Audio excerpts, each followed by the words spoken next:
2023 विधानसभा चुनाव में छत्तीसगढ़ में बीजेपी का चेहरा कौन होगा, किसके नेतृत्व में पार्टी चुनाव में उतरेगी, ये अभी तय नहीं है। छत्तीसगढ़ बीजेपी प्रभारी डी पुरंदेश्वरी ने कहा कि बीजेपी 2023 विधानसभा चुनाव का विकास के मुद्दे पर लड़ेगी।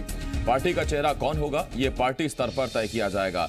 रायपुर में प्रेस कॉन्फ्रेंस को संबोधित करते हुए उन्होंने कहा 2023 में छत्तीसगढ़ में बीजेपी फिर से सरकार बनाएगी।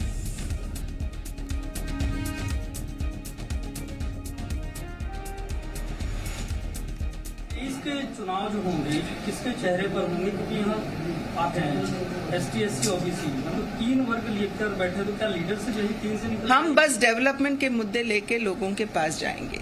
Development is going to be our face, development is going to be the issue, and जिसको यहाँ बनाना है we have a process in the party तय करेगी।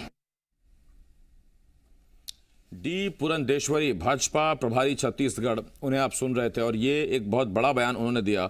उनसे जब पूछा गया कि 2023 विधानसभा चुनाव में पार्टी का चेहरा कौन होगा, किसके नेतृत्व में पार्टी चुनाव लड़ने जा रही है, तो इस पर डी पुरंदेश्वरी ने कहा कि विकास हमारा चेहरा होगा और आला कमान तय करेगा।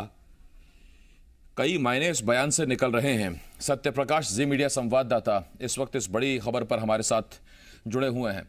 सत्या, 2018 में मिली करारी हार के बाद रमन सिंह से आलाकमान नाराज है या दरअसल बाकी जो नाराज नेता हैं उन्हें साधने के लिए बयान दिया गया है? देखिए आसिफ, संगठन स्तर पे कुछ तो बड़ा पक रहा है, ये कहा जा सकता है बीजेपी संगठन स्तर पे, क्योंकि ये इसलिए कहा जा सकता है कि पिछले 2 दिनों से, मतलब कल और आज, बैठकों का दौर बीजेपी में प्रदेश कार्यालय में लगातार चल रहा है।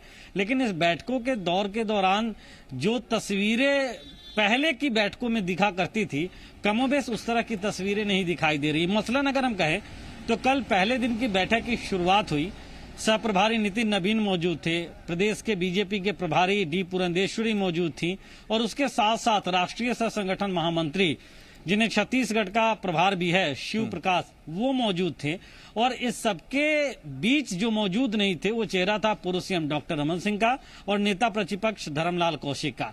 हालांकि जो जानकारी निकल के सामने आ रही है, नेता प्रतिपक्ष धर्मलाल कौशिक दिल्ली दौरे पे थे कुछ कामों के कारण, और पूर्व सीएम डॉक्टर रमन सिंह भी दौरे पे थे, मतलब रायपुर से बाहर थे। लेकिन अमूमन ऐसा देखा नहीं जाता है, या पिछले दिनों में भी ऐसा देखा नहीं जाता रहा है, क्योंकि अगर बैठक हुई बीजेपी की और तब जबकि बड़ी बैठकें हैं तो उस दौरान ये नेता मौजूद रहा करते थे। ये जरूर है कि आज की बैठक में शामिल हुए हैं, लेकिन कल की बैठक से वो तस्वीर बैठकों में शामिल होने की इनकी गायब थी, इसलिए कई कयास सियासी गलियारों में लगाई जा रही थी। उस बीच तब जबकि आज भी बैठकों का दौर जारी है, एक प्रेस कॉन्फ्रेंस बुलाई गई डी पुरंदेश्वरी की, और उस प्रेस कॉन्फ्रेंस में जातीय समीकरण भी साधने की एक कोशिश दिखाई देती नजर आई, क्योंकि प्रेस कॉन्फ्रेंस में डी पुरंदेश्वरी के ठीक बगल में बैठे थे नेता प्रतिपक्ष धर्मलाल कौशिक, उनके साथ फिर अजय चंद्राकर बैठे थे और इसके साथ साथ पुन्नू लाल मोहले, और साथ ही जो प्रदेश अध्यक्ष हैं विष्णुदेव साय, वो बैठे थे। मतलब ओबीसी, एसटी, एससी, मतलब तमाम समीकरण जो है वो एक साधने की या दिखाने की कोशिश कहीं ना कहीं बीजेपी संगठन स्तर पे थी, जो तस्वीरों के जरिए दिखाई दे रही थी, इसलिए भी इसके सियासी मायने लगाए जा रहे हैं। और उसी बीच जब सवाल ये पूछा गया कि चूंकि एससी, एसटी, ओबीसी सबका प्रतिनिधित्व दिख रहा है इस मंच पे, तो क्या इसी में से कोई चेहरा हो सकता है 2023 के विधानसभा चुनावों के वक्त छत्तीसगढ़ में बीजेपी का? तो उस समय उन्होंने ये जवाब दिया कि विकास और सिर्फ विकास के मुद्दे पे पार्टी जो है वो मैदान में उतरेगी, उसी मुद्दे को चुनावी मुद्दा बनाएगी। चेहरा कौन होगा ये पार्टी हाईकमान तय करेगी। मतलब अमूमन जो होता है कि बगैर किसी चेहरे के जो है वो चुनाव लड़ा जाए, और जब अगर पार्टी सत्ता में आती है तो फिर विधायक दल बैठक करके तय करता है कि कौन सीएम की कुर्सी पाएगा।